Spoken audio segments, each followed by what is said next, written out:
The whispered words that changed my entire life came from a complete stranger in a crowded restaurant.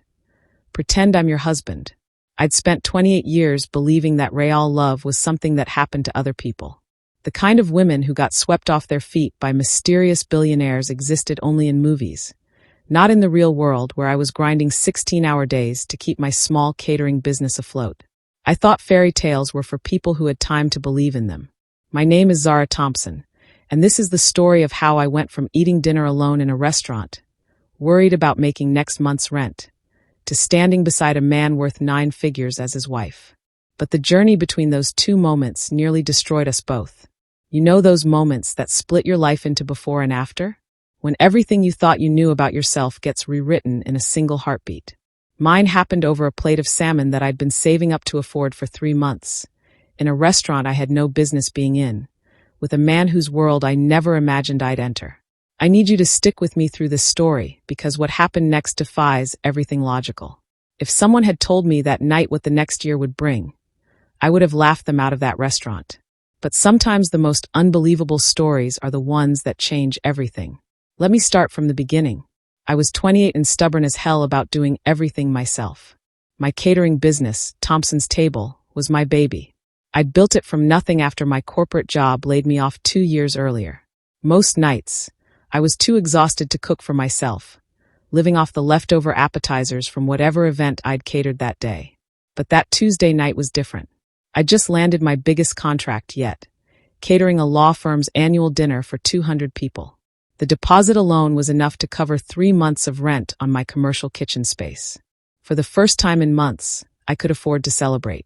The Meridian was the kind of restaurant where I usually delivered food through the back entrance. Soft lighting, waiters who moved like dancers, and prices that made my eyes water. But I'd earned this moment. I'd earned the right to sit at one of their tables instead of working in their kitchen. I wore my one good dress, a deep blue number I'd bought for job interviews back when I thought I'd return to corporate life. My natural hair was twisted up in a style that took me 40 minutes to perfect, and I'd splurged on lipstick that cost more than I usually spent on groceries in a week. The hostess had tried to seat me at the bar, assuming I was waiting for someone. When I insisted on a table for one, her smile had turned plastic. But I didn't care. I had my laptop open, reviewing vendor contracts while I ate, planning how to execute the biggest event of my career. I believed in hard work paying off. I believed that if you kept your head down and did everything right, eventually you'd get what you deserved. I believed that success was just a matter of time and effort. I believed that men like Adrian Cross lived in a completely different universe from women like me. The salmon was perfect, buttery, and flaking apart under my fork. I was calculating how many staff I'd need for the law firm event when I felt someone slide into the chair across from me.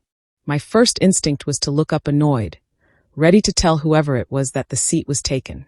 Instead, I found myself looking into the most intense brown eyes I'd ever seen. He was tall, probably 6'2", with the kind of sharp jawline that belonged in magazines.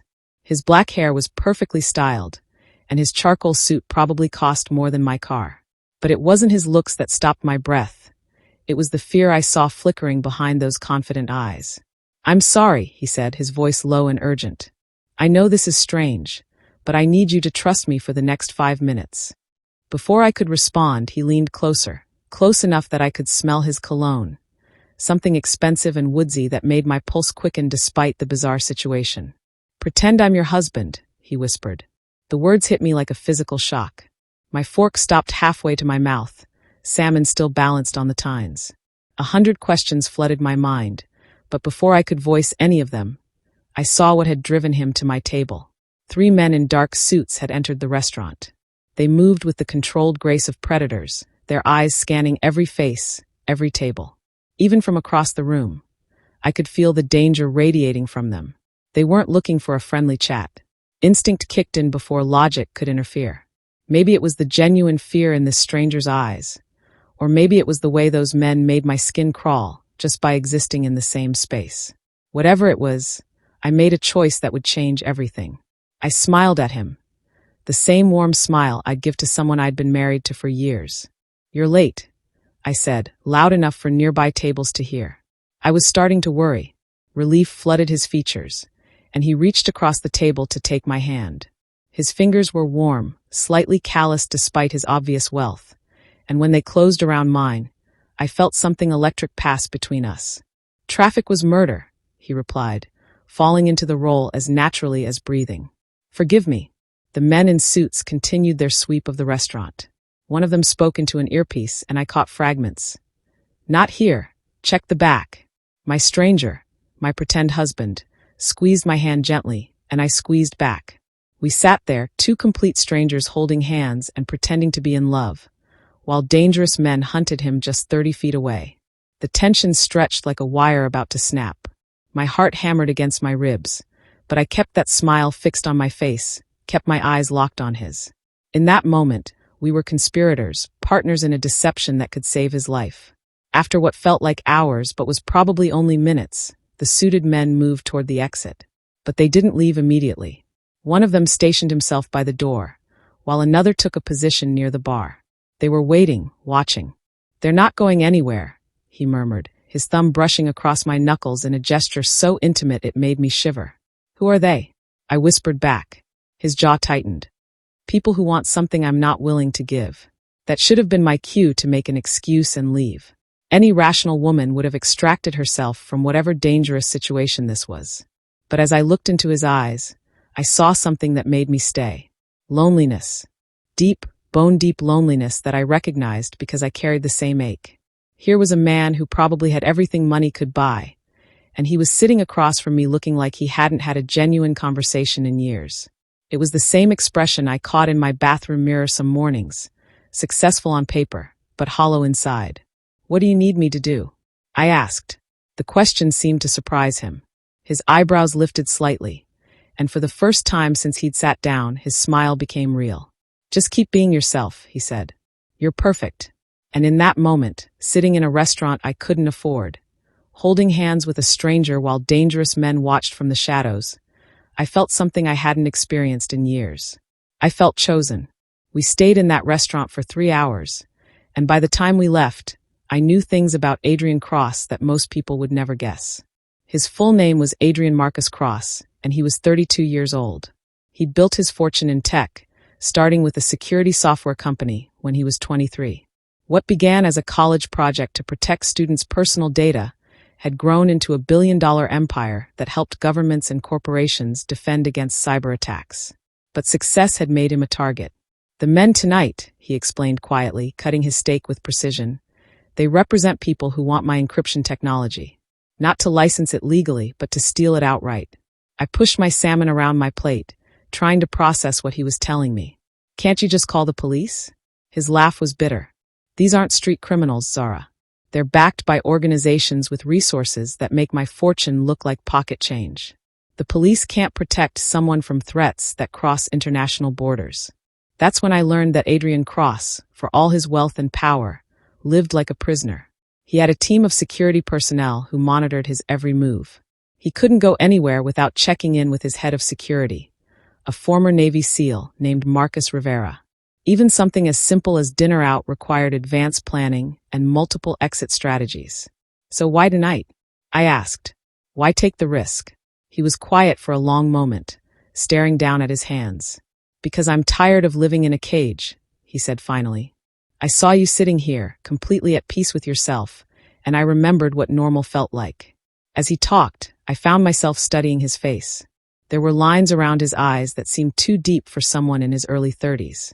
His hands, despite their obvious strength, trembled slightly when he thought I wasn't looking. This was a man carrying weight that money couldn't lift. Meanwhile, I shared pieces of my own story. How I'd grown up in Atlanta with my grandmother after my parents died in a car accident when I was 12. How Grandma May had taught me to cook, insisting that food was love made visible. How I'd worked my way through business school, landed a good job at a marketing firm, only to get laid off when they downsized. Starting Thompson's Table was supposed to be temporary, I admitted, just until I found another corporate job. But the more I cooked for people, the more I realized this was what I was meant to do. "What changed your mind?" he asked, leaning forward with genuine interest. "A little girl's birthday party," I said, smiling at the memory. Her parents hired me to cater her 6th birthday. She had food allergies, so most bakeries couldn't make her a safe cake.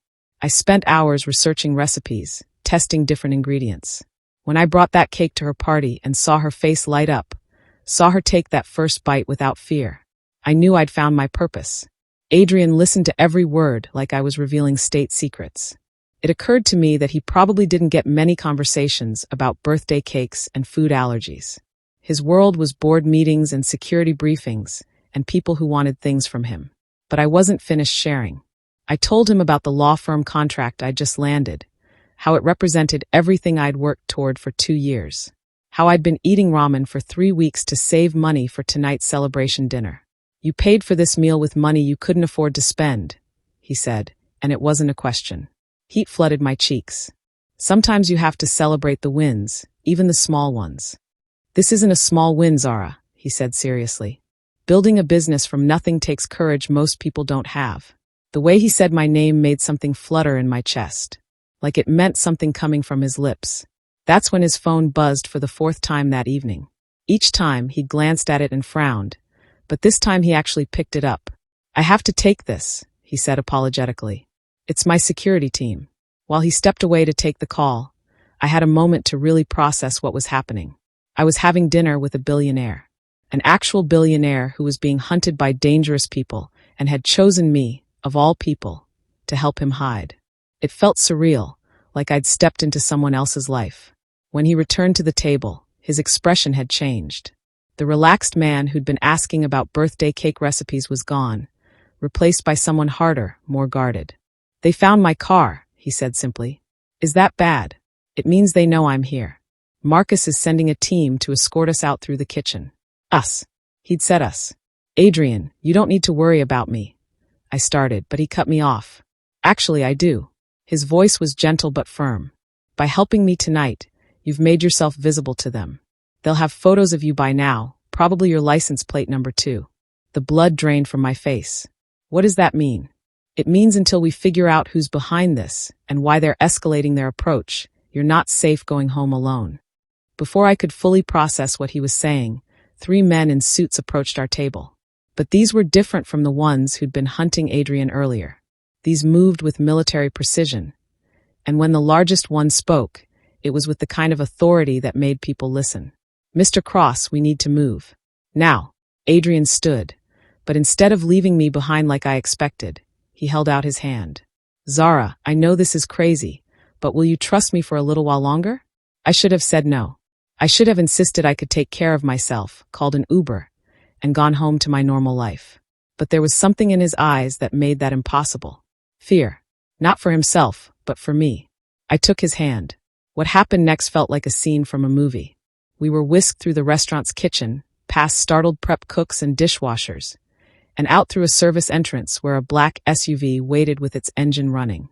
The ride to Adrian's penthouse was a blur of city lights and urgent phone calls. Marcus Rivera, the head of security, sat in the passenger seat coordinating with what sounded like an entire team of people. Adrian held my hand the entire time, his thumb tracing circles on my palm in a gesture that was probably meant to be comforting, but instead made it impossible to think clearly. His penthouse occupied the top 2 floors of a building in the city's financial district. When the elevator doors opened directly into his living space, I couldn't help but stare. Floor-to-ceiling windows offered a panoramic view of the city. The furniture was all clean lines and expensive materials, but somehow it didn't feel cold. There were books everywhere, real books with cracked spines and dog-eared pages. A guitar sat in one corner, and I could see sheet music scattered across a piano bench. "This isn't what I expected," I said honestly. "What did you expect?" "I don't know. Something more intimidating? This feels like someone actually lives here."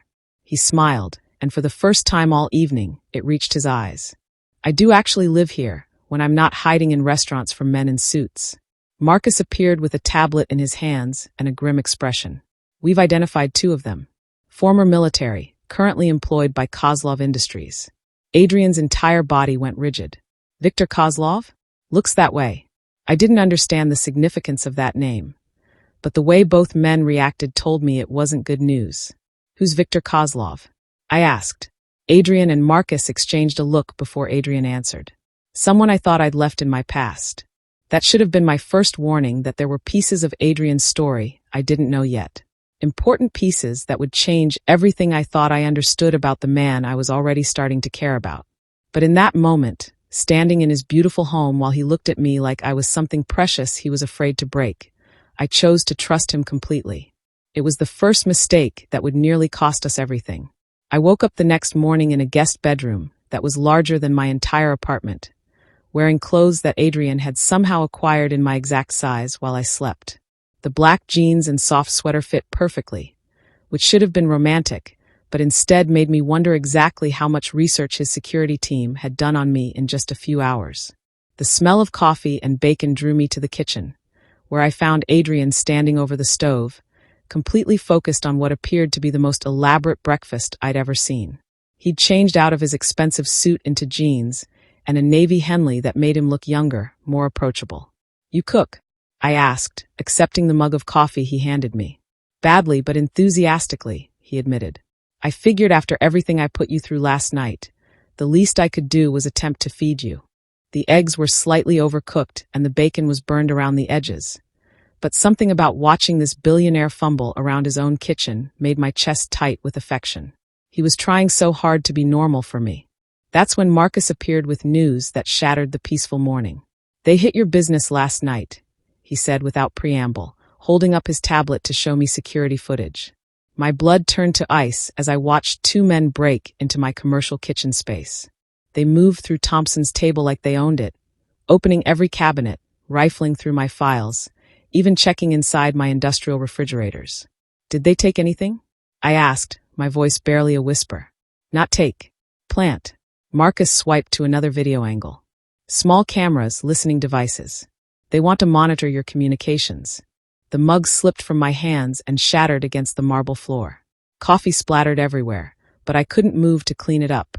I could only stare at the screen showing strangers violating the space where I'd built my dreams. "This is because of me," Adrian said, his voice heavy with guilt. "Zara, I'm so sorry." "Why?"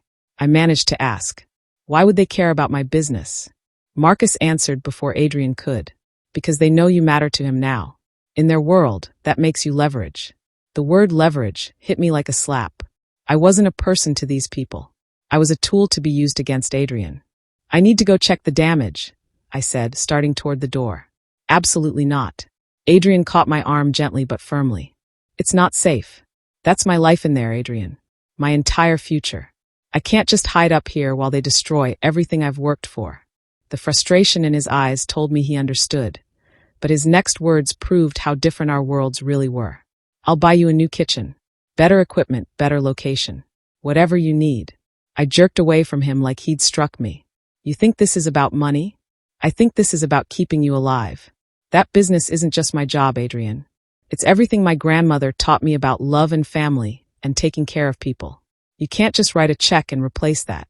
Before he could respond, his phone rang. The caller ID made his face go pale. "Victor," he answered, putting it on speaker. The voice that filled the kitchen was smooth, cultured, with just a hint of an accent I couldn't place. "Adrian, my old friend. I heard you had an interesting evening last night." "What do you want, Victor?" "The same thing I've always wanted. What you stole from me." Adrian's jaw clenched. "I didn't steal anything. We were partners, and when you decided to sell military-grade encryption to terrorist organizations, I dissolved the partnership and kept what was legally mine." Victor's laugh was cold. "Legally, perhaps. But we both know the truth about who really developed that technology." I looked between Adrian and the phone, trying to understand what I was hearing. Adrian had never mentioned a former business partner, especially not one who apparently had dangerous connections. "The statute of limitations ran out on your grievances 5 years ago," Adrian said. "Did it? Because I have new information that suggests our beautiful Ms. Thompson might be interested in the real story of how you built your fortune." My blood froze. "How did Victor know my name?" "Leave her out of this," Adrian said, his voice deadly quiet. "But she's already in it, isn't she? Helping you, trusting you, probably half in love with you already. Tell me, Adrian, have you mentioned Elena to her yet?" The name hit Adrian like a physical blow. I watched all the color drain from his face, watched his hands clench into fists at his sides. "Who's Elena?" I asked. Victor's voice answered before Adrian could. "His wife." The word hung in the kitchen like poison gas. "Wife." Adrian was married. "Ex-wife," Adrian said quickly, but the damage was already done. Ex-wife who died in a car accident 5 years ago, Victor continued, his voice honey-sweet with false sympathy. The same accident that happened right after she discovered what Adrian had been hiding from her about his business dealings with me. I felt like I was drowning. Every word Victor spoke recontextualized everything I thought I knew about the man I'd spent the night protecting. That's enough, Adrian said, reaching for the phone. Oh, but I'm just getting started. Ms. Thompson, would you like to know what really happened to Elena Cross? Or would you prefer to discover it the same way she did? The threat was crystal clear. Whatever secrets Adrian was keeping, Victor planned to use them to destroy him. And now he planned to use me to do it. You have 48 hours, Victor continued. Transfer the Prometheus protocol to the account I'll send you, or Ms. Thompson learns everything. And I do mean everything. The line went dead. The silence that followed was deafening. Adrian stood frozen by the counter, staring at the phone like it might explode. I could see him trying to figure out what to tell me, how much truth he could afford to share. But I was done waiting for his version of the truth. Start talking, I said. Zara, it's complicated. Uncomplicate it. Right now. He ran his hands through his hair, a gesture I was beginning to recognize as his tell when he was stressed beyond his limits. Elena was my wife for 3 years. She died in a car accident 5 years ago, just like Victor said. But it wasn't an accident. The words hung between us like a confession. What do you mean it wasn't an accident? Someone tampered with her brakes. Someone who wanted to send me a message about the cost of crossing certain people. Victor. I could never prove it. But Elena had been asking questions about my business, about some of the people I was working with. She was getting close to discovering things that would have put her in danger. I sank into one of the kitchen chairs, trying to process what he was telling me. What kind of things? Adrian was quiet for so long I thought he might not answer. When he finally spoke, his voice was barely above a whisper. The Prometheus protocol. It's encryption technology that can make data completely untraceable. When Victor and I developed it, we thought we were creating something that would protect people's privacy. But Victor wanted to sell it to the highest bidder, regardless of who they were or what they planned to use it for. And you stopped him? I tried to. But by then, we'd already sold early versions to some very dangerous people. When I realized what Victor was planning, I took the final version of the protocol and disappeared with it. The pieces were starting to come together, and I didn't like the picture they formed. So Victor has been hunting you for 5 years because you have something he wants to sell. Something he wants to sell to people who would use it to hide terrorist communications, money laundering, human trafficking. Adrian's voice was raw with guilt. I can't let that happen. But now he's threatening to hurt me if you don't give it to him. Adrian nodded, and I saw the moment he made his decision. Which is why I'm going to give it to him. What? It's not worth your life, Zara. Nothing is worth your life. Before I could respond, Marcus burst into the kitchen with his phone pressed to his ear and panic written across his face. We have a problem, he said. They just took out the security cameras at your grandmother's nursing home in Atlanta. The world tilted sideways. What? Victor's people are at Sunshine Manor. They haven't made contact yet, but the message is clear. Grandma May, the woman who raised me, who taught me everything I knew about love and cooking and never giving up. She was 83 years old and had been living in memory care for the past 2 years since her Alzheimer's diagnosis. He wouldn't hurt an old woman with dementia. I said, but even as the words left my mouth, I knew I was wrong. Adrian's expression told me exactly how wrong I was. Victor doesn't make idle threats, he said quietly. If he's involving your grandmother, it means he's done playing games. That's when everything clicked into place. This wasn't just about Adrian's technology anymore. Victor had made it personal by threatening the person I loved most in the world. He'd turned me from an accidental bystander into someone with skin in the game. We have to go to Atlanta, I said. Zara, that's exactly what he wants. The moment we leave the security of this building, we're vulnerable. Then we stay vulnerable, I said, standing up with more determination than I'd felt since this whole nightmare began. Because I won't let anything happen to her. Adrian studied my face for a long moment, and I saw the exact second he realized that arguing with me would be pointless. Then we do this together, he said. All the way. It was a promise that bound us to each other in a way that went far beyond the pretend marriage that had started this. We were partners now, for better or worse, in a fight that could cost us everything. I just didn't realize yet how much everything would turn out to be. The flight to Atlanta should have taken 2 hours. Instead, it became the longest journey of my life. Adrian had chartered a private jet, which felt surreal until Marcus explained that commercial flights would leave us exposed and trackable. As we settled into leather seats that probably cost more than my monthly rent, I tried to wrap my head around how dramatically my life had changed in less than 24 hours. "Tell me about your grandmother," Adrian said once we were airborne. It was the first normal conversation we'd attempted since Victor's phone call, and I was grateful for the distraction. "May Thompson is the strongest woman I've ever known," I said, pulling out my phone to show him photos. "She raised me after my parents died, worked 3 jobs to put me through school, and taught me that food is how you show people they matter." Adrian studied the pictures with genuine interest. In one, Grandma May was teaching 10-year-old me how to roll pie crust. In another, we were both covered in flour after a particularly ambitious birthday cake project. "She's beautiful," he said. "You have her smile. She's the reason I started cooking professionally. Even after the Alzheimer's diagnosis, she remembers recipes from 50 years ago perfectly. It's like muscle memory lives in a different part of her brain." What I didn't tell him was that Grandma May was also the only family I had left. If something happened to her because of my involvement with Adrian, I would never forgive myself. And I would never forgive him. Marcus interrupted with an update that made my stomach clench. "Kozlov's people are maintaining position around the nursing home, but they haven't made contact with the staff yet. He's waiting." "Waiting for what?" I asked. "For us to arrive," Adrian said grimly. "He wants to negotiate face to face." That's when Marcus delivered news that changed everything. "There's something else. We've been monitoring Victor's communications, and he's not working alone anymore. He's partnered with someone called Phoenix Group." Adrian went completely still. "Phoenix Group? Are you sure?" "Positive." "Why? You know them." The expression on Adrian's face was one I'd never seen before. A mixture of fear and something that looked almost like guilt. "Phoenix Group was Elena's creation," he said quietly. I felt like I'd been slapped. "Your dead wife had her own organization?" "Elena wasn't just my wife.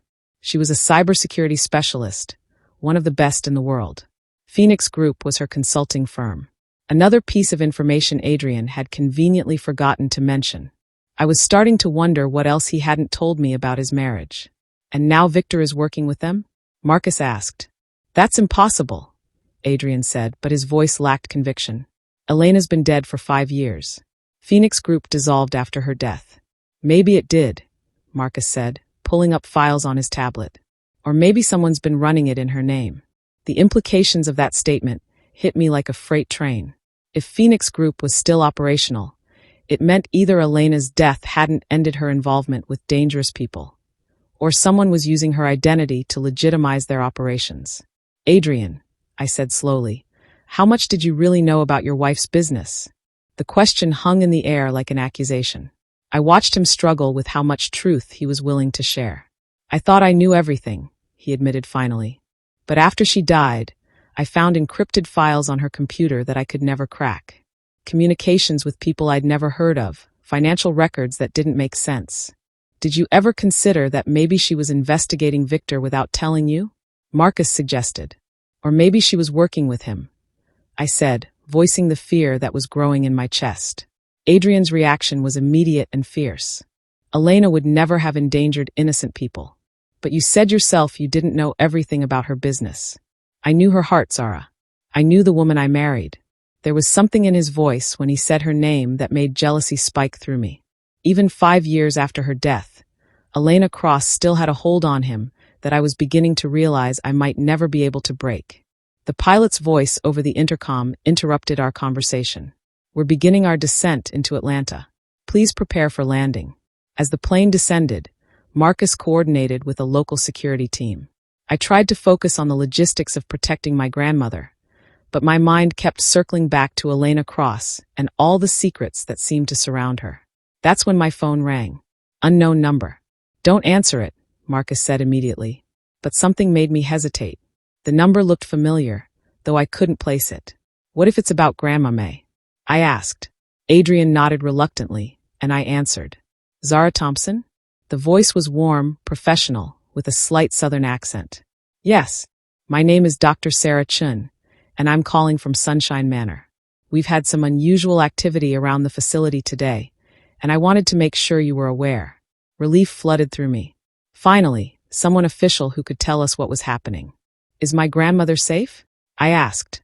She's perfectly safe, but we did have some men asking questions about her earlier. They claimed to be from a family genealogy company, but something felt off about their story. Did they try to see her? No, they just wanted to confirm that she was a resident here and asked about her visiting schedule. I thought you should know since you're listed as her emergency contact. I felt Adrian's hand squeeze my shoulder in comfort. Dr. Chun, we're actually on our way to Atlanta right now. We should be at the facility within the hour. That's wonderful. I'm sure May will be thrilled to see you. She's been having one of her clearer days. The call ended, and I felt the first genuine hope I'd experienced since this nightmare began. If Grandma May was having a good day, maybe she'd understand when I explained that we needed to move her somewhere safer. That sounded positive, Adrian said. Dr. Chun seems to have everything under control. Marcus frowned at his tablet. That's strange. According to the facility directory, there's no Dr. Sarah Chun on staff at Sunshine Manor. My blood turned to ice. What do you mean? I'm looking at their complete staff listing. No Dr. Chun in any department. The phone call suddenly took on a sinister quality. Someone had used my grandmother's safety to lure me into a false sense of security. They wanted to know when we were arriving, I realized. And you told them within the hour, Adrian said grimly.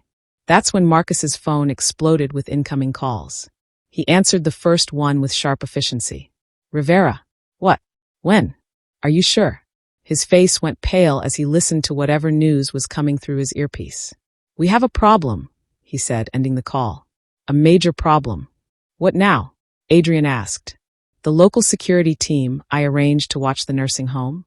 3 of them just turned up dead in a warehouse across town. The words hit me like physical blows. People were dying because of our situation. Because of me. And there's more, Marcus continued. The nursing home security cameras went down 10 minutes ago. All of them. Simultaneously. That's not a coincidence, Adrian said. No, it's not. Victor's people are already inside. I felt my world tilting sideways. While I'd been worried about mysterious phone calls and false doctors, Victor had been moving pieces into place for something much worse. We need to get there now, I said, standing up. Zara, this could be exactly what Victor wants. Us walking into his trap. I don't care what Victor wants, I said, my voice stronger than I felt. That's my grandmother in there. Adrian studied my face for a long moment, and I saw him make a decision that would change everything. Then we go in smart, he said. Marcus, what assets do we have in Atlanta? Limited, but I can call in some favors. As Marcus worked his contacts, I found myself staring out the small airplane window at the city lights below. Somewhere down there, in a nursing home I'd visited every month for 2 years, my grandmother was in danger because I'd helped a stranger in a restaurant. But as I felt Adrian's hand cover mine, I realized that calling him a stranger wasn't accurate anymore. In less than 24 hours, he'd become someone I would risk everything to protect, just as he was risking everything to protect me. The question that terrified me was whether we were walking into a trap that would destroy us both, or if we were finally ready to face the truth about Elena Cross and the secrets that had been haunting Adrian for 5 years. Either way, there was no turning back now. The plane touched down with a bump that felt like landing in a war zone. As we taxied toward the private terminal, Marcus briefed us on the plan. We have one chance to get this right, he said. If Victor's people are inside the facility, they're not there to hurt your grandmother. They're there to ensure we come to them. What does that mean? I asked. It means this stops being about negotiating for the Prometheus Protocol, Adrian said quietly. This becomes about survival. As we prepared to leave the safety of the plane, I realized that everything I thought I understood about Adrian Cross, Victor Kozlov, and the woman named Elena who connected them was about to be turned upside down. And somewhere in the chaos that was coming, I would have to decide whether I trusted Adrian enough to bet my grandmother's life on his version of the truth. The nursing home looked peaceful from the outside. Too peaceful. Sunshine Manor sat on a quiet street lined with oak trees, its brick facade and welcoming front porch designed to look like a home rather than a medical facility. If it weren't for Marcus's tactical team communicating through earpieces and the complete absence of staff members visible through the windows, it would have seemed like any other evening visit. Something's wrong, I said as our car pulled into the parking lot. Everything's wrong, Adrian replied, checking his phone for the third time in as many minutes. Victor should have made contact by now. Marcus coordinated with his team from the front seat.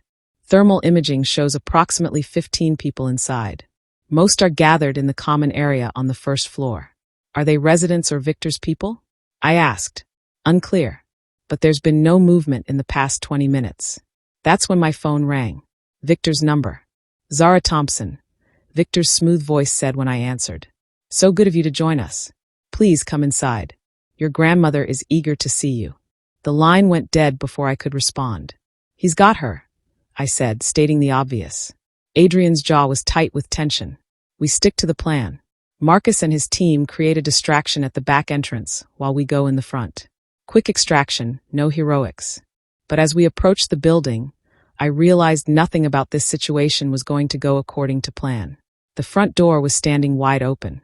Inside, the normally bustling facility was eerily quiet. The reception desk was empty, and the hallways that should have been filled with evening activity were dark except for emergency lighting. Where is everyone? I whispered. Most of the residents have been moved to a secure wing. Victor's voice echoed from somewhere ahead of us. For their safety, of course. We followed the sound of his voice toward the common area, where I'd spent countless Sunday afternoons playing cards with Grandma May and listening to her stories about growing up in rural Georgia. What I found there shattered everything I thought I knew about the man I'd been protecting. Grandma May was sitting in her favorite armchair by the window, completely unharmed and looking more alert than I'd seen her in months. Standing beside her chair, with her hand resting protectively on my grandmother's shoulder, was a woman I'd never seen before, but somehow recognized instantly. She was tall and elegant, with dark hair pulled back in a sophisticated chignon and eyes that held the same intensity I'd seen in Adrian's. She wore a simple black dress that probably cost more than my car, and when she looked at me, her smile was both warm and devastatingly familiar. It was the smile I'd seen in every photo Adrian had shown me of his dead wife. Hello, Zara, Elena Cross said. I've been looking forward to meeting you. The world tilted sideways. I heard Adrian make a sound like he'd been punched in the stomach, but I couldn't look away from the woman who was supposed to be dead. That's impossible, I managed to say.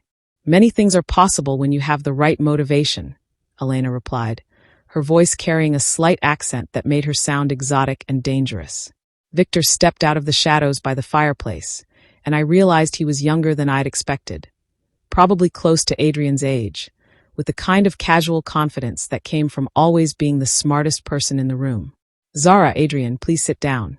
We have so much to discuss. You're supposed to be dead, Adrian said, his voice raw with emotions I couldn't begin to untangle. Elena's expression softened slightly. I know, darling. I'm sorry it had to be this way. Sorry. The word exploded out of Adrian like a gunshot. You let me believe you were dead for 5 years. I mourned you. I blamed myself for your death. Because you needed to believe it, Victor said calmly. Elena's death was the only way to keep her safe while we completed our work. I felt like I was drowning in revelations I couldn't process. What work? Elena answered, and her words destroyed everything I thought I understood about the situation. Taking down the real criminals, Zara. The people who were using Adrian's technology to facilitate human trafficking, weapons sales, and terrorist financing. That's not possible, I said, looking desperately at Adrian. You told me Victor was the one trying to sell the technology to dangerous people. The silence that followed told me everything I needed to know. Adrian had lied to me. Adrian, Elena said gently, it's time to tell her the truth. I watched the man I'd been falling in love with crumble before my eyes. His shoulders sagged, and when he looked at me, I saw guilt and shame and something that looked like relief. The Prometheus Protocol was never about privacy protection, he said finally. It was designed to hide financial transactions from government oversight. Victor and Elena were trying to stop me from selling it to the highest bidders. The betrayal hit me like a physical blow. You're the criminal. I was desperate, Adrian said, his voice barely above a whisper. After Elena's supposed death, I was drowning in grief and debt from her medical bills. The company was failing, and I thought selling the protocol was the only way to save everything. Medical bills? I asked. Elena spoke softly. I had cancer, Zara. Stage 4. Adrian spent everything we had trying to save me. But you survived. I did. But by the time I was healthy enough to return to our life, Adrian had already made deals with people who would use our technology to hurt innocent people. Victor picked up the story. Elena and I faked her death to give us time to build a case against Adrian's buyers. We've spent 5 years infiltrating their networks, gathering evidence. Evidence of what? I asked, though I was beginning to understand. That Adrian's encryption technology has been used to hide communications about child trafficking operations across 3 continents, Elena said, her voice heavy with sadness. The words hit me like bullets. Children. Adrian's technology was being used to hurt children. That's why we needed the Prometheus protocol back, Victor continued. Not to sell it, but to create a backdoor that would expose all the communications that have been hidden using Adrian's encryption. I turned to look at Adrian, desperate for him to deny what I was hearing. Instead, I saw a man who looked like he was dying inside. It's true, he said simply. The admission shattered something inside me. For the past day and a half, I'd been protecting a man who'd profited from child trafficking. I'd risked my grandmother's safety for someone who'd built his fortune on the suffering of innocent people. How many? I asked. How many what? How many children have been hurt because of what you sold? Adrian's face went pale. I don't know. The buyers never told me what they planned to use it for. But you suspected. His silence was answer enough. I felt physically sick. Every moment I'd spent in his arms, every time I'd trusted him, every flutter of attraction I'd felt. All of it had been based on lies. Zara, Grandma May said suddenly, her voice clear and strong in a way it hadn't been for months. This young man loves you. I looked at my grandmother in surprise. Her moments of clarity were rare and precious, and I'd learned to pay attention when they came. What are you talking about, Grandma? He's been sitting with me for the past hour, telling me about you. About how brave you are, how kind. About how meeting you made him want to be better than he's been. I looked at Adrian in confusion. You've been here for an hour? We've all been here for an hour, Elena said gently, waiting for you to arrive. But the phone call, the dead security team. Victor shook his head. There was no dead security team, Zara. There was no Dr. Chin. We needed you to come here, but we also needed you to arrive believing you were walking into danger. Why? Because we needed to see how Adrian would react when your safety was threatened, Elena explained. We needed to know if he cared enough about you to finally tell the truth. I felt like my entire reality was shifting beneath my feet. So none of it was real. The danger, the chase, the men in suits. The men in the restaurant were real, Victor said. But they weren't hunting Adrian. They were my security team, making sure Adrian stayed where we could monitor him. Monitor him for what? Elena answered. To see if he was ready to make things right. The room fell silent except for the soft sound of Grandma May humming an old gospel song. I tried to process everything I'd learned, but it felt like trying to solve a puzzle while someone kept changing the pieces. So what happens now? I asked. Now Adrian has a choice, Victor said. He can help us expose the people who bought his technology, testify against them, and spend the next few years working to repair the damage he's caused. Or he can continue running, and Elena and I will make sure the world knows exactly what role he played in enabling their crimes. I looked at Adrian, waiting for his answer. But he wasn't looking at Victor or Elena. He was looking at me. What do you want me to do, Zara? He asked. The question caught me off guard. After everything he'd put me through, everything he'd lied about, he was asking for my opinion? Don't put this on me, I said. This is your choice. No, he said firmly. It's not. Because if I do this, if I testify against these people, they'll come after everyone I care about, including you. And if you don't, then I'll spend the rest of my life knowing I could have saved other children, but chose my own safety instead. The weight of his words settled over the room like a heavy blanket. This wasn't just about Adrian's past mistakes anymore. It was about whether he was willing to risk everything to prevent future victims. There's something else you should know, Elena said quietly. The law firm that hired you for the catering contract? They represent one of Adrian's buyers. The dinner you're supposed to cater next week is actually a celebration of a major deal that will expand their trafficking network into South America. The blood drained from my face. My biggest professional opportunity was connected to the same criminals Adrian had been enabling. They know who I am. They know you matter to Adrian, Victor said. Hiring you was their way of sending him a message. Everything was connected. Every thread led back to Adrian's choices and the consequences that kept expanding outward like ripples from a stone thrown in still water. Zara, Adrian said, his voice breaking slightly. I know I don't deserve it, but I need to ask you something. What? Will you help me try to make this right?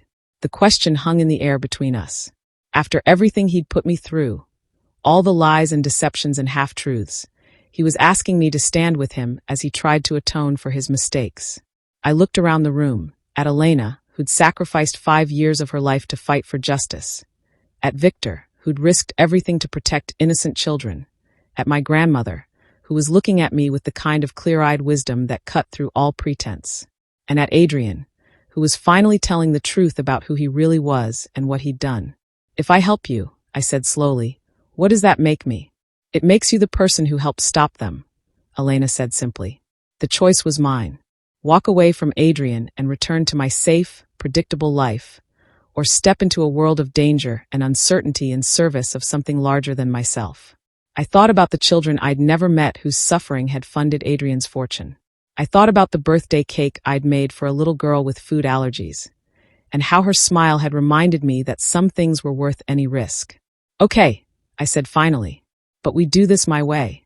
Adrian's relief was visible, but I wasn't finished. And when this is over, we're going to have a very long conversation about honesty and trust, and whether what's between us can survive what you've put me through. I understand, he said.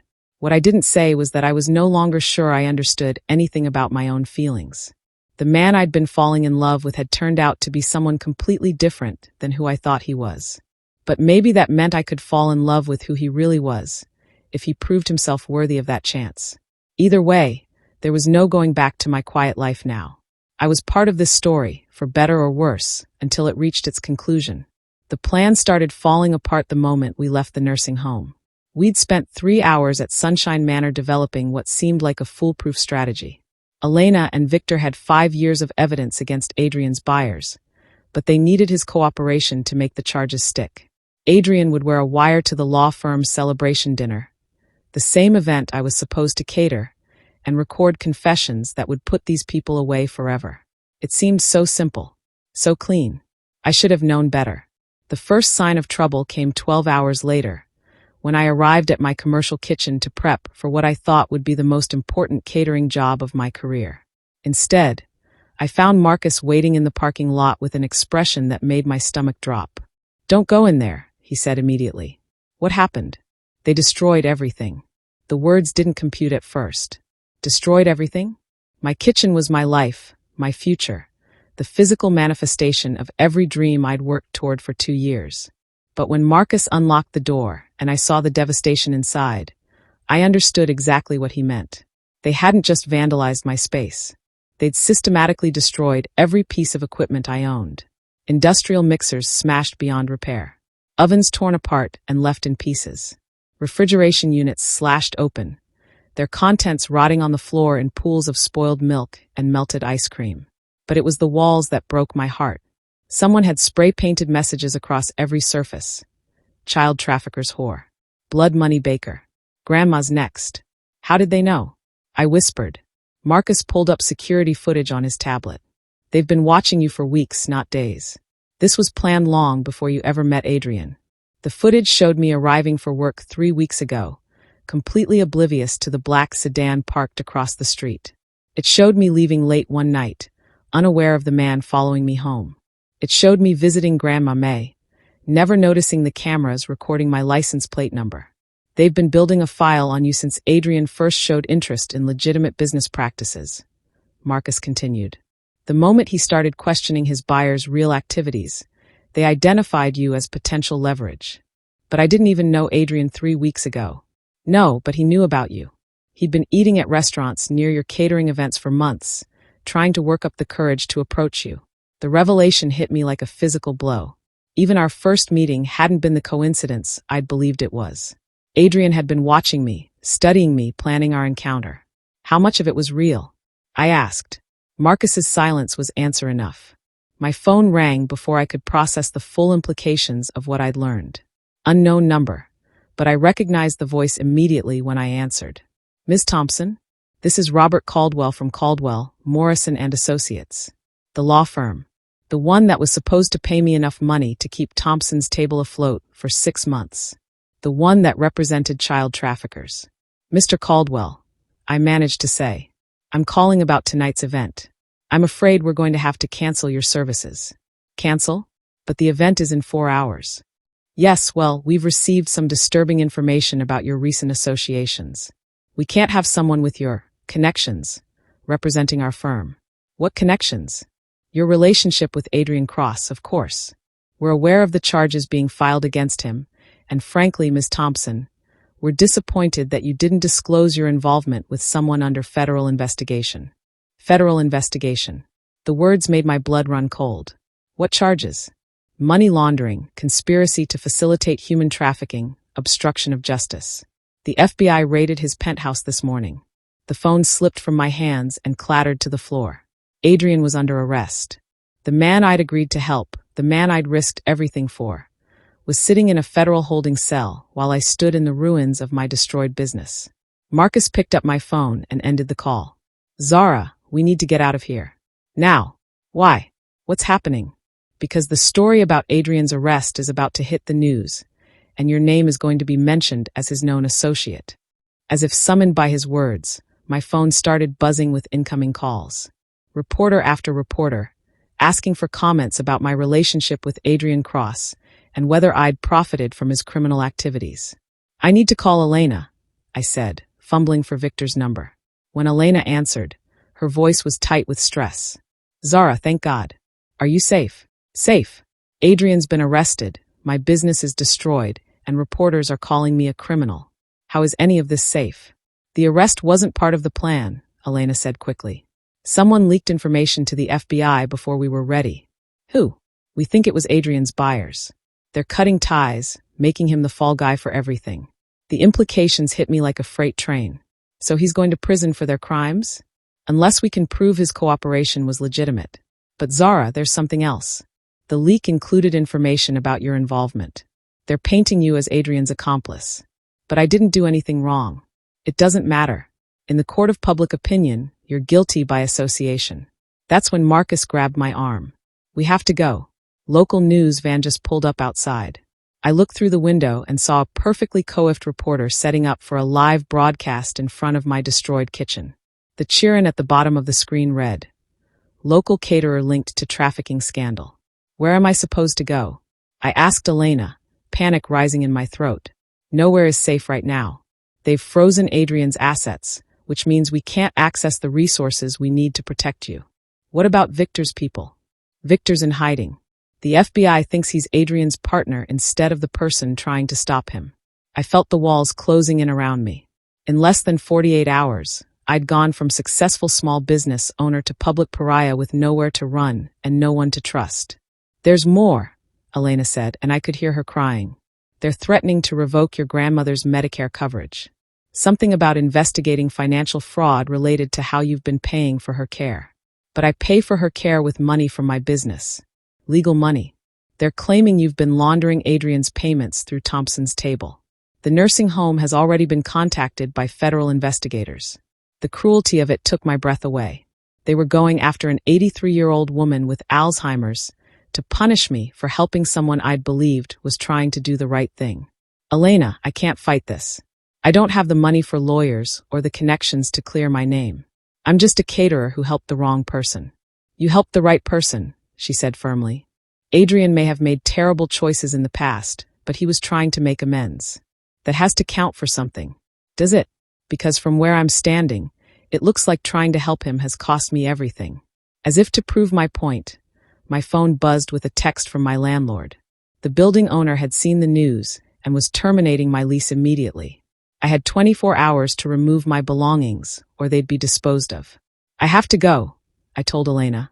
I need to figure out how to save what's left of my life. Zara, wait. There might be a way to fix this. How? Testify against Adrian. Tell the FBI that he manipulated you, used you, lied to you about his criminal activities. Distance yourself from him completely. The suggestion hit me like a slap. You want me to betray him? I want you to save yourself. If you go down with Adrian, you can't help anyone. The line went dead, leaving me standing in the ruins of my kitchen with a choice that would define the rest of my life. I could throw Adrian under the bus to save myself, or I could stand by someone who'd lied to me about almost everything and probably lose everything I'd worked for in the process. That's when I noticed the envelope someone had slipped under my door. Inside was a single photograph and a handwritten note. The photograph showed me and Adrian leaving his penthouse building together. We were holding hands, and anyone looking at it would assume we were lovers, partners, accomplices. The note was simple. Your choice. Cooperate with our cleanup, or join him in prison. There was no signature, but I didn't need one. Adrian's buyers were offering me the same deal Elena had suggested. Betray him or face the consequences. I thought about the little girl's birthday cake, about the joy on her face when she realized she could finally eat dessert without fear. I thought about all the families I'd fed, all the celebrations I'd made possible, all the love I'd tried to put into the world through food. Now I was being asked to choose between that life and a man who'd built his fortune on the suffering of children, just like that little girl. Standing in my destroyed kitchen, surrounded by the wreckage of everything I'd built, I realized that some choices don't have right answers. Sometimes you can only choose which kind of wrong you can live with. And I wasn't sure I could live with any of them. Outside, I could hear the reporter starting her broadcast. This is Channel 7 News, reporting live from the scene of what authorities are calling a major breakthrough in the cross-trafficking investigation. My name would be mentioned within minutes. My face would be on television as a suspected criminal. By tomorrow, everyone I'd ever known would believe I'd profited from the abuse of children. I sank to the floor of my ruined kitchen and cried for the first time since my parents died. Not just for my lost business or my destroyed reputation, but for the naive woman I'd been 3 days ago who believed that helping someone in need was always the right thing to do. That woman was gone forever, and I wasn't sure who would take her place. I was still sitting on the floor of my destroyed kitchen when Mrs. Patterson knocked on the back door. Dorothy Patterson was 76 years old and had been my first customer when I started Thompson's Table. Every Sunday for 2 years, she'd hired me to cook dinner for her church group. 12 elderly women who'd been friends since high school and refused to let age stop their weekly gatherings. "Zara, honey, open this door right now," she called through the steel. I wiped my eyes and stood up, surprised anyone had managed to get past the reporters out front. When I opened the door, Mrs. Patterson marched in like she owned the place, took one look around, and started rolling up her sleeves. "Well, this is a mess," she said matter-of-factly. "Good thing I brought reinforcements." Behind her filed 11 other women, each carrying cleaning supplies and determined expressions. Mrs. Rodriguez had a mop and bucket. Mrs. Kim carried industrial-strength garbage bags. Mrs. Washington brought a tool kit that looked like it could rebuild the entire kitchen from scratch. "What are you doing here?" I asked. "What does it look like?" Mrs. Patterson replied, already sorting through the debris. "We're cleaning up. But the news, they're saying I'm involved with criminals." Mrs. Rodriguez snorted. "Child, I've been watching you cook for 2 years. You put more love into a single dinner roll than most people put into their entire lives. You think any of us believe you'd hurt children. The FBI thinks differently." "The FBI doesn't know you like we do," Mrs. Kim said, examining my destroyed mixer with professional interest. She'd been an engineer before retirement. "This wasn't random vandalism, Zara. This was calculated destruction designed to break you psychologically." "Calculated by who?" Mrs. Washington looked up from the graffiti she was scrubbing off the wall. "By people who want you to give up and disappear. Question is, are you going to let them win?" The simple question hit me harder than all the destruction and threats combined. Was I going to let them win? "I don't know how to fight this," I admitted. "My business is gone, my reputation is destroyed, and they're threatening my grandmother." "Your business is equipment and a lease," Mrs. Patterson said firmly. "Your reputation is what we say it is. And honey, 12 women who've lived through the Depression, World War II, and 6 decades of church politics aren't about to be intimidated by some suits with badges." That's when Mrs. Chun, who'd been quietly documenting the damage with her phone, looked up with sharp intelligence in her eyes. "Zara, what exactly did this Adrian Cross tell you about his business?" I repeated everything I could remember. The security software, the encryption technology, the claims about protecting privacy, and finally the truth about enabling criminal communications. And you believed him? Which part? All of it. Did it ever occur to you that maybe he was lying about lying? The question stopped me cold. What do you mean? Mrs. Chen had been a prosecutor for 30 years before retirement. When she spoke, her voice carried the authority of someone who'd spent decades separating truth from deception. Think about it logically. If this man's technology was really being used for trafficking, why would the FBI arrest him now? Why not years ago when they first discovered the connection? Because Elena and Victor finally gave them evidence? Or because someone needed him silenced before he could expose the real criminals? The possibility hadn't occurred to me. What if Adrian's arrest wasn't the result of Elena and Victor's investigation, but an attempt to stop it? Mrs. Chun, what are you suggesting? I'm suggesting that someone is working very hard to make sure you don't trust Adrian Cross. The question is why? Mrs. Patterson stopped scrubbing and looked at me intently. Honey, what did your gut tell you about that man? Not your head, not what other people said about him. What did your instincts say? I thought back to those moments in the restaurant, the way he'd looked at me when he thought I wasn't watching. The fear in his eyes hadn't been fear of getting caught. It had been fear of losing something precious. He wasn't afraid of those men because he was guilty, I said slowly. He was afraid because he was trying to protect something. Protect what? Me. From the very beginning, he was trying to protect me. The realization hit me like lightning. Every decision Adrian had made, from the moment he sat at my table, had been about keeping me safe. The lies he'd told, the information he'd withheld, even his willingness to give Victor the Prometheus protocol. All of it had been to protect me from exactly what was happening now.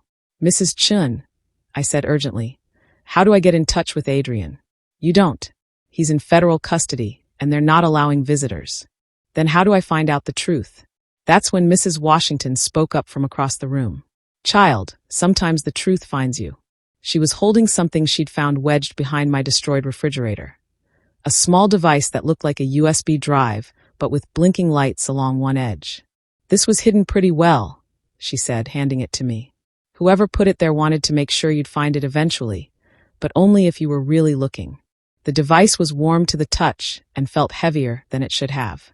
There was a small piece of tape on one side with a single word written in Adrian's handwriting. Trust. We need a computer, I said. Mrs. Kim produced a laptop from her oversized purse.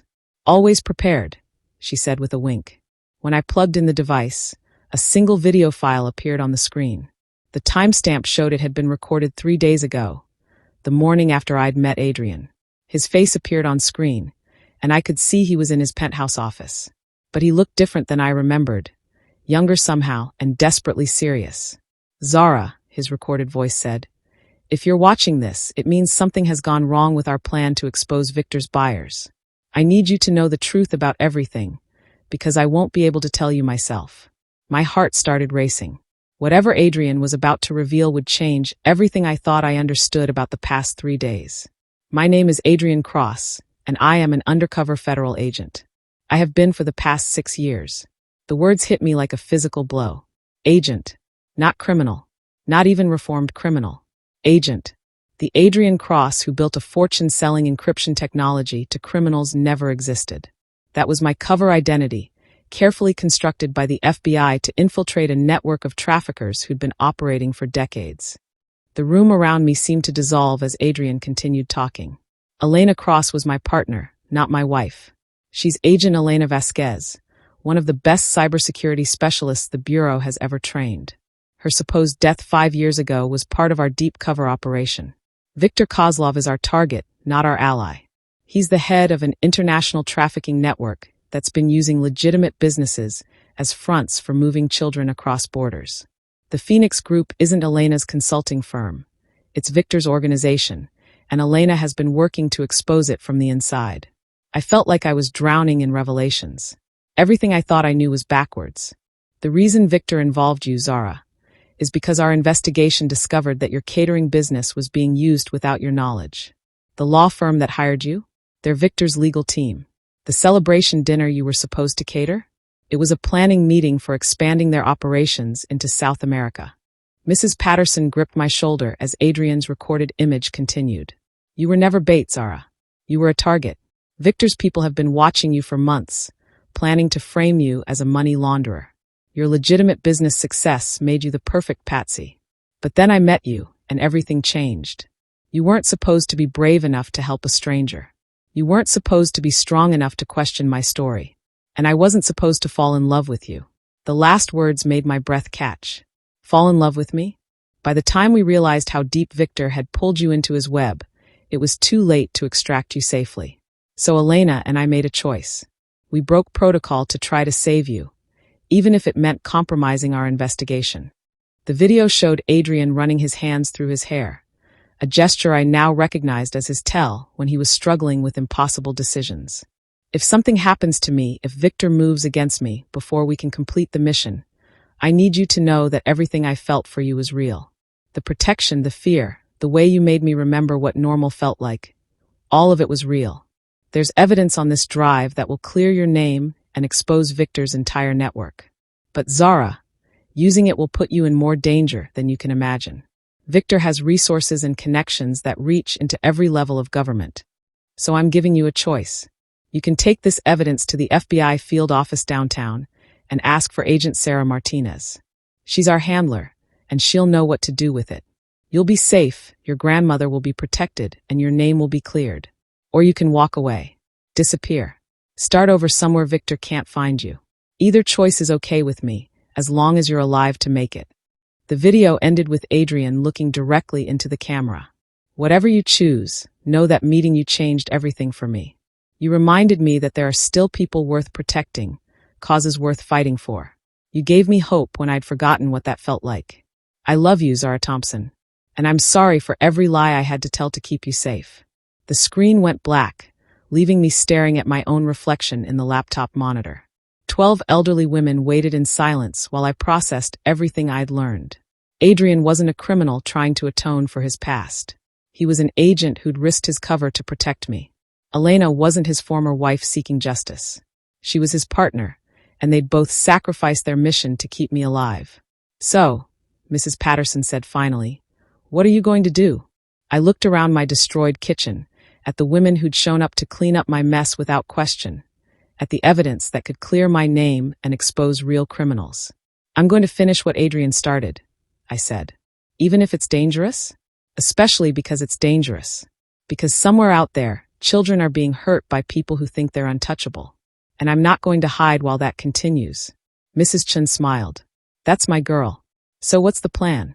I thought about everything Adrian had taught me about courage, everything my grandmother had taught me about standing up for what's right, and everything these 12 women had just taught me about the power of showing up when someone needs you. We're going to the FBI, I said. But we're not going alone. What do you mean? I mean 12 women who've lived through everything you've survived aren't exactly helpless. And if Victor Kozlov thinks he can intimidate a church group, he's about to learn exactly how wrong he is. For the first time in 3 days, I felt like myself again. Not a victim, not a pawn in someone else's game, but a woman with the power to choose her own path. And I was choosing to fight. Agent Sarah Martinez looked exactly like someone who'd spent 20 years hunting dangerous criminals. She was compact and intense, with gray-streaked hair pulled back in a no-nonsense ponytail and eyes that seemed to catalog every detail of the FBI field office conference room where we sat. What she didn't look like was someone who'd expected 12 elderly women to march into her office demanding justice. Let me make sure I understand this correctly, Agent Martinez said, reviewing the contents of Adrian's flash drive for the third time. You're telling me that Adrian Cross and Elena Vasquez have been operating under deep cover for 6 years, and their entire criminal enterprise was fabricated by the Bureau? That's exactly what we're telling you, Mrs. Patterson said firmly. And if you've been letting that boy sit in jail while real criminals run free, then we have a problem. Agent Martinez's expression was carefully neutral, but I caught something in her eyes that looked like relief. Mrs. Patterson, I appreciate your concern, but federal investigations require results, Mrs. Chen interrupted. And from what Zara has told us, your agents have been getting those results while you've been sitting behind a desk filing paperwork. I held up my hand before the situation could escalate further. Agent Martinez, the evidence on that drive proves Victor Kozlov has been using my catering business to launder money. But more than that, It shows he's been planning something big. Something that's supposed to happen tonight. Tonight, the law firm dinner. The one I was supposed to cater before my contract was canceled. According to Adrian's files, it's not a celebration. It's a coordination meeting for expanding trafficking operations into South America. Agent Martinez leaned forward, her professional mask slipping slightly. How could you possibly know that? Because I've been reading the menu. I pulled out my laptop and opened the catering specifications I'd been given 3 weeks ago. At first glance, it looked like a standard corporate dinner. Specific dietary requirements, particular wine pairings, even instructions for table arrangements. But Mrs. Kim, with her engineering background, had helped me see the pattern hidden in the details. Look at the seating chart, I said, pointing to the screen. Table 7, seats 3 and 5, marked as no shellfish. Table 12, seat 2, gluten-free. Table 18, seats 1 through 4, vegan options only. Agent Martinez studied the chart, clearly not seeing what I was getting at. It's code, Mrs. Washington explained. Each dietary restriction corresponds to a specific type of operation. Shellfish allergies mark human transport coordinators. Gluten-free identifies money laundering specialists. Vegan requirements designate enforcement personnel. How do you know this? Because we spent the last 4 hours cross-referencing the guest list with known criminal associates, Mrs. Rodriguez said, producing a thick folder of printed documents. Turns out when you've got 12 women with nothing but time and a shared internet connection, you can accomplish quite a lot. Agent Martinez stared at the folder like it might explode. You conducted your own investigation? We conducted research, Mrs. Chin corrected. Public records, news articles, social media profiles. Amazing what people post online when they think no one's paying attention. I opened the folder to show Agent Martinez what we'd discovered. Every person on the catering guest list had connections to suspicious businesses, unexplained wealth, or legal troubles related to trafficking charges that had mysteriously disappeared. This dinner isn't just a meeting, I said. It's Victor's goodbye party. According to the timeline in Adrian's files, they're planning to dissolve the current network and rebuild it in countries with weaker law enforcement. And you want to do what exactly? We want to cater the dinner. The words hung in the conference room like a challenge. Agent Martinez looked at me like I'd suggested jumping off a building. Absolutely not. You're a civilian, and this is an active federal investigation. An investigation that's about to lose its primary targets, Mrs. Patterson pointed out. Because while you've been following protocol, Victor's been planning his exit strategy. That's when Agent Martinez's phone rang. She answered it with sharp efficiency, but I watched her face go pale as she listened to whoever was on the other end. When? She asked. Are you sure? I understand. She ended the call and looked at me with something that might have been desperation. Adrian and Elena broke out of federal custody 20 minutes ago. Broke out or were released? Mrs. Chen asked shrewdly. The distinction is classified, which means they escaped with help from people who knew the system, I said. People who realized the investigation was compromised. Agent Martinez was quiet for a long moment, clearly weighing her options. If I were to hypothetically allow you to proceed with this catering job, she said carefully, what exactly would you propose to do? Exactly what I was hired to do, I said. Serve dinner and listen to conversations. Except this time, I'll be recording everything. It's too dangerous. Agent Martinez, Mrs. Washington said gently. I spent 40 years as a social worker dealing with child abuse cases. Mrs. Kim designed security systems for government buildings. Mrs. Patterson ran a nonprofit that helped trafficking victims rebuild their lives. We're not helpless old ladies who need protection. You're also not trained federal agents. No, I said, but we're something Victor won't expect. He's prepared for law enforcement. He's not prepared for a church group with a grudge. Before Agent Martinez could respond, her phone buzzed with a text message. She read it, and for the first time since we'd arrived, she smiled. It's from Adrian, she said. He says, and I quote, trust Zara. She's stronger than all of us. The message made my chest tight with emotions I wasn't ready to examine. Somewhere out there, Adrian was risking everything to complete a mission that had already cost him 6 years of his life. The least I could do was meet him halfway. Agent Martinez, what do you need from us to make this work? She studied my face for a long moment, clearly making a decision that went against every protocol in her training manual. I need you to understand that if you do this, there's no going back. Viktor Kozlov has killed federal agents. He won't hesitate to kill civilians. And if we don't do this, then he disappears, his network rebuilds somewhere else, and children continue to suffer while we spend years trying to track him down again. The choice was simple when she put it like that. What's the plan? I asked. Agent Martinez opened her laptop and pulled up building schematics for the law firm's offices. The dinner is being held in their executive conference room on the 40th floor. Security will be tight, but they're expecting catering staff. How many people will be there? 24 confirmed guests plus security. All of them dangerous. Mrs. Patterson leaned over to study the building plans. Entry and exit points. Service elevators, main elevators, and emergency stairs. But Zara, once you're up there, you're committed. We can't extract you if things go wrong. What about backup? Adrian and Elena will be in position, but they'll be operating without official support. If this goes bad, it goes very bad. I looked around the conference room at 12 women who'd volunteered to help me fight criminals they'd never met, to protect children they'd never know. These were grandmothers and retired professionals who should have been home watching television, not planning federal stings. But they were here because they understood something fundamental about courage. Sometimes the right thing to do is also the terrifying thing to do. Mrs. Patterson, I said, how do you feel about one last adventure? She grinned like a woman 40 years younger. Honey, I've been waiting my whole life for someone to ask me that question. 3 hours later, I was standing in the service elevator of the city's most exclusive office building, wearing chef's whites and carrying equipment that looked like standard catering supplies, but was actually sophisticated recording devices provided by the FBI. Mrs. Kim had modified my usual serving cart to include hidden cameras. Mrs. Washington had programmed my phone to automatically upload audio recordings to a secure FBI server. Mrs. Chun had coached me on legal terminology that would ensure any confessions we recorded would be admissible in court. The elevator doors opened on the 40th floor, and I stepped into the most important performance of my life. The law firm's executive conference room had been transformed into an elegant dining space. Crystal chandeliers cast warm light over tables set with bone china and sterling silver.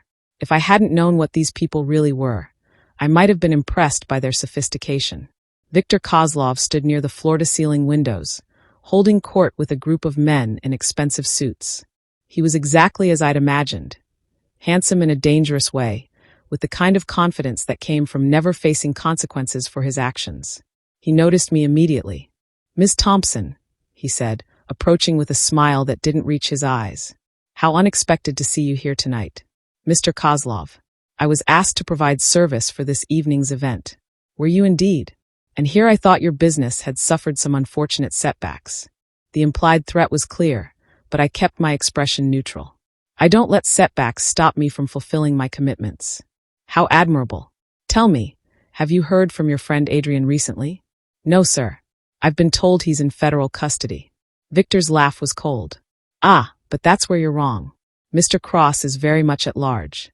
In fact, I suspect he's closer than you might think. Before I could respond, the lights in the conference room flickered once, then twice, then went out completely. Emergency lighting kicked in immediately, bathing everything in red shadows. But in those few seconds of darkness, I heard a sound that made my heart race. Adrian's voice, coming through hidden speakers throughout the room. Ladies and gentlemen, he said, his tone carrying all the authority of a federal agent. This is Agent Adrian Cross, FBI.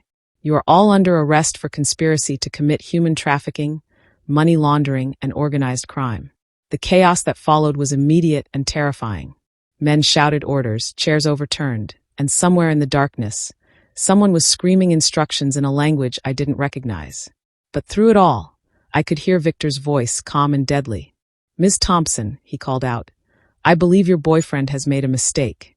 The emergency lights stabilized, and I found myself facing Victor across the ruined dinner service. He was holding a gun, pointed directly at my chest. Agent Cross, Victor continued, raising his voice, I assume you can hear me. You have 30 seconds to surrender yourself, or Ms. Thompson dies. The conference room fell silent. I could feel 24 pairs of eyes watching me, waiting to see if I would break. But I thought about the little girl's birthday cake, about Grandma May's stories of courage during the Depression, about 12 women who'd shown up to help me fight when I had nothing left to lose. "Victor," I said, my voice steadier than I felt, "you made one mistake." "And what's that?" "You assumed I came here alone." That's when the conference room doors burst open, and FBI agents flooded in from every entrance. But leading them wasn't Agent Martinez or her tactical team. It was 12 elderly women in bulletproof vests, each carrying a taser and wearing expressions that would have made hardened criminals reconsider their life choices. Mrs. Patterson looked Victor straight in the eye and smiled. "Honey," she said sweetly, "you just picked a fight with the wrong church group." Victor's gun wavered for just a moment, confusion replacing confidence. That moment was all Adrian needed. He appeared behind Victor like a shadow, moving with the fluid precision of someone trained to end threats quickly and efficiently. Victor's gun clattered to the floor, and suddenly the most dangerous criminal I'd ever met was face down on expensive carpet with his hands zip-tied behind his back. "Are you okay?" Adrian asked, rushing to my side. I looked at him, really looked at him, for the first time since learning the truth. The man who'd whispered, "Pretend I'm your husband," in a restaurant 3 days ago was still there. But now I could see the federal agent beneath the carefully constructed cover. The intensity in his eyes wasn't desperation, it was determination. The fear I'd mistaken for guilt was actually the fear of failing to protect someone he cared about. "I'm okay," I said. "But Adrian?" "Yeah, next time you're running a federal sting operation, maybe give me a heads up before I fall in love with you." His smile lit up the entire room. "Next time?" "Well," I said, gesturing at the chaos around us, "this was kind of fun, in a terrifying, life-threatening sort of way." That's when Elena appeared beside us, looking nothing like the elegant woman I'd met at the nursing home. She was in full tactical gear, with a communications headset and the kind of confident bearing that marked her as law enforcement. "Sorry about the deception," she said, offering me her hand. "Agent Elena Vasquez, FBI Cybercrime Division." I shook her hand, marveling at how completely she'd fooled me. "How long have you two been partners?" 6 years, Adrian answered. "Best working relationship I've ever had." "Just working?" I asked because I needed to know. Elena grinned. "Honey, Adrian's been talking about you for months. Trust me, you have nothing to worry about from me." As FBI agents processed 24 of the most dangerous criminals in international trafficking, I found myself standing in the middle of the conference room with the man I'd helped, the partner who'd protected him, and 12 women who'd redefined what it meant to have backup. "So what happens now?" I asked. Agent Martinez approached us with a tablet full of documents. "Now we process the biggest trafficking bust in FBI history. The evidence you helped us gather tonight will shut down networks in 12 countries." "What about my business?" "Your real business?" Adrian asked. "The one where you make birthday cakes for little girls and cook Sunday dinners for church groups? That business is going to thrive. How can you be sure?" He gestured toward Mrs. Patterson, who was giving statements to federal agents while simultaneously organizing cleanup efforts for the disrupted dinner service. "Because 12 of the most influential women in the city have just witnessed you risk your life to protect children. I have a feeling Thompson's Table is about to become the most sought-after catering company in the state." As if to prove his point, Mrs. Washington approached us with a business proposition. "Zara, dear, how would you feel about catering the FBI's annual charity gala? Agent Martinez says they need someone who understands that feeding people is about more than just food." I looked around the conference room, at the criminals being led away in handcuffs, at the agents celebrating a successful operation, at Adrian watching me with pride and something deeper in his eyes. "I think I'd like that," I said. Because somewhere between helping a stranger in a restaurant and standing up to international criminals, I discovered something important about myself. I wasn't just someone who cooked food. I was someone who fought for what mattered, who stood up when it counted, who could hold her own in any situation. And that was exactly who I wanted to be. 6 months later, I stood in the kitchen of my new commercial space, 3 times larger than my old one, in a building owned by the FBI's Property Recovery Division, putting the finishing touches on a wedding cake that would have been impossible for me to create a year ago. The cake was for Sarah Chun, one of the FBI agents who'd worked on the trafficking case. She was marrying her longtime partner in a ceremony that would be attended by half the federal law enforcement community in the city, and somehow I'd become their caterer of choice. "How are we doing in here?" Adrian asked, wrapping his arms around my waist from behind. "We're doing perfectly," I said, leaning back against his chest. "Though I still can't believe you managed to keep your cover." I turned in his arms to face him. In 6 months, Adrian had undergone his own transformation. The constant tension that had marked his features when I had first met him was gone, replaced by the relaxed confidence of someone who no longer had to lie about who he was. "Any word on Victor's sentencing?" I asked. Adrian's expression darkened slightly. "Life without parole. All 24 defendants from that night received significant sentences. The evidence we gathered that night led to arrests in 12 countries and rescued over 300 children. 300 children. The number still took my breath away every time I heard it. Elena called this morning," Adrian continued. "The Phoenix Group network has been completely dismantled. She's finally going to get that vacation she's been promising herself for 6 years. Where's she going? Bali, I think. Somewhere with beaches and absolutely no internet connection." I laughed, trying to imagine the intense FBI agent I'd met building sandcastles instead of taking down criminal networks. "Speaking of vacations," Adrian said, his tone shifting to something more serious, "I have something to ask you." Before I could respond, Mrs. Patterson's voice echoed through the kitchen. "Zara, honey, where do you want these centerpieces?" I looked through the pass-through window to see all 12 of my church group ladies arranging flowers and setting tables in the main dining area. In the months since Victor's arrest, they'd become unofficial partners in Thompson's Table, showing up for every major event with the kind of organizational skills that would make military commanders weep with envy. "Table 6 and Table 12, I called back. "And Mrs. Washington, could you check the sound system? The bride wants to be able to hear the vows from the kitchen." "Already done, dear," Mrs. Washington replied, "though I still think you should have accepted that CNN interview request. Church ladies take down international crime ring would have been excellent publicity." "We've had enough publicity," I said firmly. And it was true. The media attention following Victor's arrest had been intense, but ultimately positive. The story of a small business owner who'd helped the FBI take down a trafficking network had captured public imagination in a way that surprised everyone. Thompson's Table now had a waiting list 3 months long. Corporate events, society weddings, charity galas. Everyone wanted the caterer who'd risked her life to protect children. More importantly, they wanted food prepared by someone they could trust to do the right thing when it mattered. But the best part wasn't the financial success or the media attention. It was the letters. Every week, I received messages from parents, teachers, social workers, and sometimes the survivors themselves, thanking me for helping to shut down the networks that had hurt so many children. Those letters lived in a special folder in my desk, and I read them whenever I needed to remember why the fear and chaos had been worth it. "Zara," Mrs. Chin called from the dining room, "your grandmother's here." I smiled and wiped my hands on my apron. Grandma May's moved to a new memory care facility, one with significantly better security and closer to my new kitchen, had been one of the first things Adrian had helped me arrange after the dust settled. She was having more good days lately, and her doctors attributed it to the increased stimulation of regular visits and the sense of purpose that came from helping me plan menus for my events. Today she was wearing the new dress I'd bought her for the wedding, a soft blue that brought out her eyes. "There's my grandbaby," she said, opening her arms for a hug. "Look at you, running your own empire." "It's hardly an empire, Grandma. Child, you've got 12 women working for you who'd fight a bear if you asked them to, a boyfriend who looks at you like you hung the moon, and more business than you can handle. If that's not an empire, I don't know what is." As if summoned by her words, Adrian appeared with a champagne bottle in his hands. "I thought we might want to toast before the wedding party arrives," he said. "Toast what?" I asked. "The official closure of the Viktor Kozlov case," he said, popping the cork. "As of this morning, the last appeals have been denied. It's finally over." Mrs. Patterson raised her glass.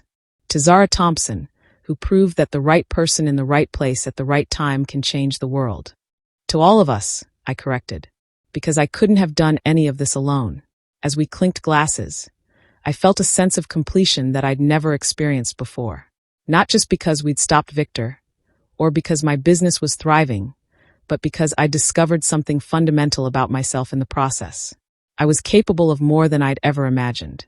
"Actually," Adrian said, setting down his champagne glass, "there's one more thing we need to discuss." He reached into his jacket pocket and pulled out a small velvet box that made my heart stop. "Adrian," I started, but he held up his hand. "Before you say anything, I need you to know that this isn't because of everything we've been through together. It's not gratitude or adrenaline or some misguided sense of obligation." He dropped to one knee right there in my commercial kitchen, surrounded by wedding cake and flower arrangements and 12 women who were pretending not to watch while absolutely watching. "This is because you're the strongest, bravest, most incredible woman I've ever met. You're someone who helps strangers in restaurants, who stands up to international criminals, who makes birthday cakes for little girls and Sunday dinners for church groups because you understand that feeding people is an act of love." The box opened to reveal a ring that wasn't flashy or enormous, but was absolutely perfect. A simple solitaire that caught the kitchen lights and threw rainbows across the ceiling. "Zara Thompson, will you marry me?" I looked around the kitchen that had become the center of my new life. At the friends who'd stood by me when everything fell apart. At my grandmother, who was crying and nodding encouragement. At the man who'd risked everything to protect me and then trusted me to help him save others. "Yes," I said, "but I have one condition." "Anything. Mrs. Patterson gets to plan the wedding." Mrs. Patterson whooped with delight. "Honey, I've been planning this wedding since the day you two met. I just needed you to catch up." As Adrian slipped the ring onto my finger, I realized that the story that had started with a whispered request in a restaurant had led me to exactly where I was supposed to be. Not just with Adrian, but with myself. I discovered that I was someone who could face danger and choose courage. Someone who could lose everything and build it back stronger. Someone who could trust her instincts even when logic said otherwise. Most importantly, I'd learned that the right kind of love doesn't just change your life. It reveals who you really are. "So," Adrian said, standing up and pulling me close, "what's next for us?" I looked around my kitchen, at the wedding cake waiting to celebrate someone else's love story, at the friends who'd become family, at the future that stretched ahead of us bright with possibility. "Next, we feed people," I said. "We take care of our community. We protect the people who need protecting. And we build something beautiful together."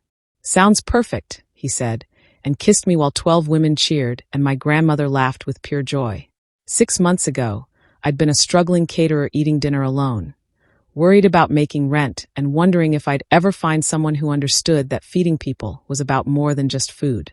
Now I was engaged to a federal agent who taught me that love means being willing to risk everything for someone else's safety. I had a business that allowed me to serve people while making a difference in my community. I had friends who'd shown me that family is something you choose, not just something you're born into. And I had the knowledge that when life whispers dangerous opportunities in your ear, sometimes the bravest thing you can do is whisper back, "Yes." But you know what? This story isn't really over. Because Adrian and we're still out there, still taking care of each other and our community, still proving that ordinary people can do extraordinary things when they choose courage over comfort. If you enjoyed hearing about how a simple dinner led to taking down international criminals and finding the love of my life, let me know in the comments. Share this story with someone who needs to hear that they're stronger than they know. And if you want to hear more stories about regular people doing remarkable things, make sure you're following along for what comes next. Because trust me, when you're married to an FBI agent and your business partner is a church group with a taste for adventure, there's never a shortage of interesting situations. The next story I want to tell you is about the time Mrs. Patterson discovered her new neighbor was running a mortgage fraud scheme and decided to investigate it herself. Let's just say that retirement communities are about to become a lot more dangerous for white-collar criminals. But that's a story for another day.